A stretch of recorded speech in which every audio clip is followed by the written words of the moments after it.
Propair Flight 420, Pro 420, adalah penerbangan penumpang domestik terjadwal dari Montreal, Quebec ke Peterborough, Ontario. Penerbangan tersebut dilakukan oleh Propair, maskapai charter yang berbasis di Rouyn-Noranda, Quebec, menggunakan Fairchild Metroliner SA226. Pada 18 Juni 1998, pesawat mengalami kebakaran dalam penerbangan tak lama setelah lepas landas dari Dorval dan kru memilih untuk melakukan pendaratan darurat di Bandar Udara Internasional Montreal, Mirabel. Panasnya api yang hebat menyebabkan kegagalan struktural di sayap kiri saat mendarat dan pesawat jatuh, mengakibatkan kematian semua 11 penumpang dan awak di dalamnya.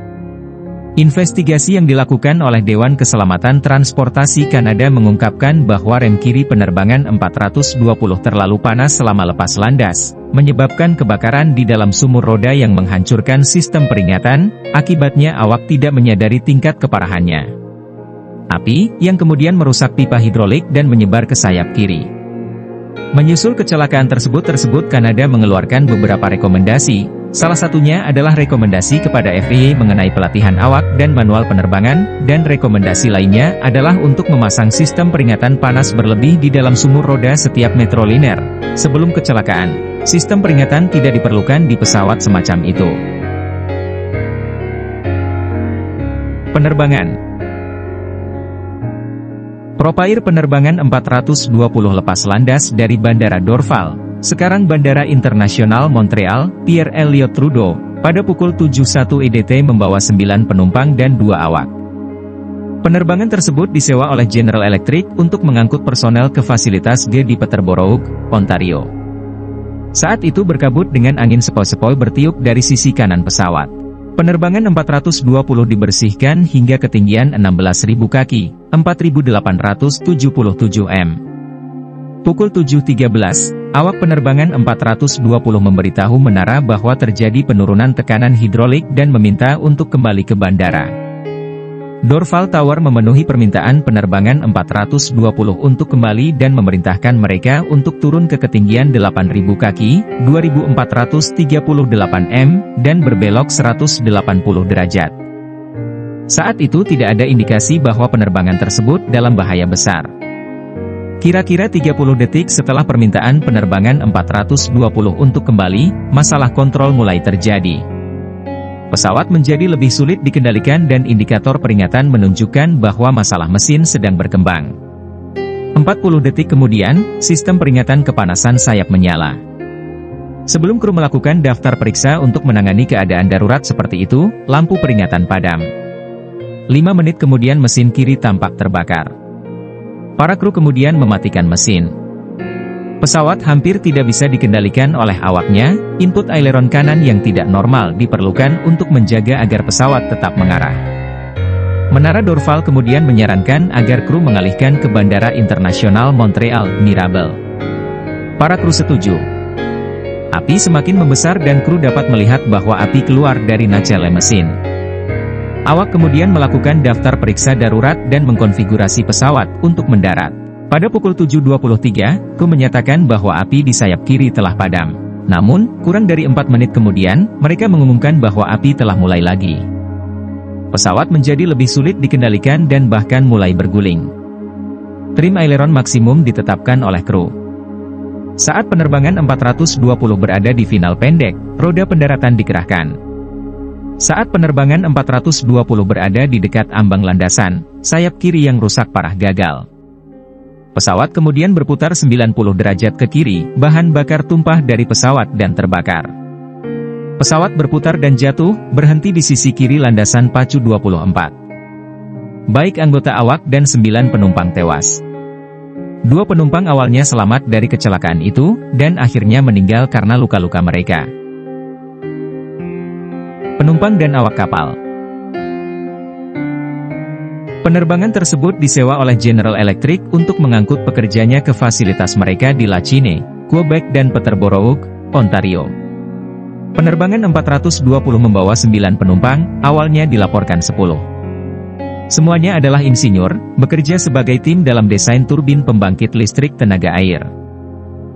Semuanya adalah penumpang reguler. Berbicara pada konferensi pers, Presiden perusahaan Propair, Jean Pronovost, mengklaim bahwa kedua pilot tersebut sangat profesional. Pilot penerbangan tersebut diidentifikasi sebagai Kapten Jean Provencher yang berusia 35 tahun. Dia memulai karir pilotnya sebagai perwira pertama di tipe tersebut pada November 1986 hingga Mei 1996. Dia menjabat sebagai kapten dan sebagai pilot pemeriksaan pada jenis pesawat serupa untuk beberapa maskapai penerbangan. Pada Mei 1996, dia dipekerjakan oleh Propair sebagai kepala pilot perusahaan. Dia telah mengakumulasikan total 6.515 jam terbang, di mana 4.200 di antaranya adalah tipe tersebut. Kopilot diidentifikasi sebagai Walter Stricker yang berusia 35 tahun. Stricker memulai karir pilotnya pada Juni 1995. Pada Maret 1998, dia dipekerjakan sebagai petugas pertama oleh Propair. Dia mendapatkan dukungan perwira pertamanya pada 9 Mei dan memulai fase pelatihan dan pemeriksaan garis pada 13 Mei. Dia telah mengumpulkan total 2.730 jam terbang, 93 di antaranya sesuai tipe. Kronologi. Penyelidik memperhatikan bahwa selama pesawat lepas landas penerbangan 420, pesawat ditarik ke kiri dan kru harus menerapkan input kemudi kanan untuk memperbaiki jalur pesawat. Pesawat juga membutuhkan waktu lebih lama untuk mencapai kecepatan lepas landas dari biasanya. Indikasi tersebut sejalan dengan adanya gaya drag pada rem kiri. Pemeriksaan rem kiri memastikan bahwa mereka memang terseret. Para kru tidak memperhatikan bahwa rem kiri telah terseret saat lepas landas dan menjadi terlalu panas. Rem yang terlalu panas ditarik kembali oleh kru dan masuk ke lubang roda. Sumur roda kemudian ditutup untuk mengamankan roda. Sumur roda tidak memiliki pendinginan yang cukup, sehingga suhu rem terus meningkat hingga mencapai 600 derajat Celcius, 1112 derajat Fahrenheit. Rem dan roda yang terlalu panas kemudian menyebarkan panas ke ban dan struktur di sekitarnya. Pengujian yang dilakukan oleh penyelidik mengungkapkan bahwa ketika pecahan ban bersentuhan dengan rem yang terlalu panas, mereka akan terbakar.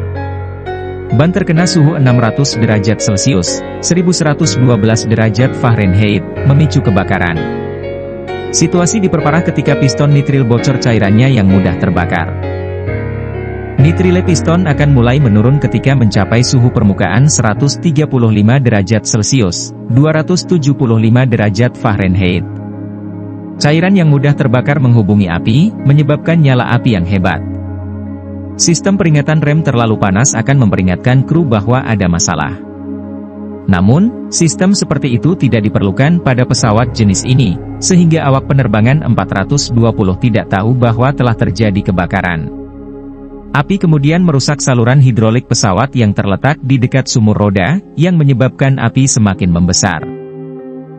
Lampu peringatan oranye kemudian menyala untuk memperingatkan kru bahwa telah terjadi panas berlebih di sayap kiri, di mana api saat ini menyebar. Sebelum kru dapat memulai daftar periksa untuk menangani keadaan darurat, lampu peringatan tiba-tiba padam. Mereka keliru berpikir bahwa keadaan darurat telah berakhir.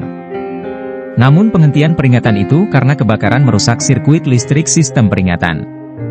Para kru tidak pernah menyadari parahnya api, yang telah tumbuh di luar kendali dan mulai merusak integritas struktural sayap kiri.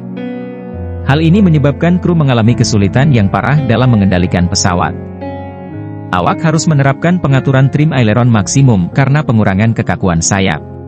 Sayap kiri kemudian gagal, tertekuk ke atas, menyebabkan pesawat berguling ke kiri hingga 90 derajat dan jatuh, kemudian terbakar dan menewaskan semua orang di dalamnya. Beberapa menit sebelum kecelakaan, awak penerbangan 420 melaporkan bahwa telah terjadi kebakaran di dalam pesawat. Pemeriksaan terhadap peruntuhan penerbangan 420 memastikan bahwa kebakaran memang terjadi di tengah penerbangan. Polisi Gilles de Ziel, yang telah mengunjungi lokasi kecelakaan, menyatakan bahwa 3/4 dari pesawat semuanya terbakar dan semuanya hitam. Penyelidik kemudian menyelidiki sumber api dan melakukan beberapa tes. Penyelidik menemukan bahwa ketika tekanan ditambahkan ke rem, maka akan terjadi peningkatan gaya hambat dan temperatur pada rakitan. Pemeriksaan pada rakitan rem penerbangan 420 mengungkapkan bahwa pada saat itu, suhu rakitan rem terpapar pada suhu lebih dari 600 derajat Celcius, 1112 derajat Fahrenheit, yang mungkin menunjukkan bahwa terdapat gaya hambat yang signifikan pada saat itu. Dari kecelakaan itu, tes lain dilakukan oleh penyidik.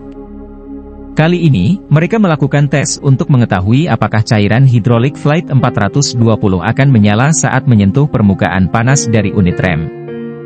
Penyelidik menggunakan dua jenis cairan hidrolik, yang terkontaminasi dan yang tidak terkontaminasi. Hasilnya adalah kebakaran hebat terjadi setelah bersentuhan dengan permukaan yang panas. Tes juga mengungkapkan bahwa cairan hidrolik yang terkontaminasi memiliki titik penyalaan yang lebih rendah daripada yang tidak terkontaminasi.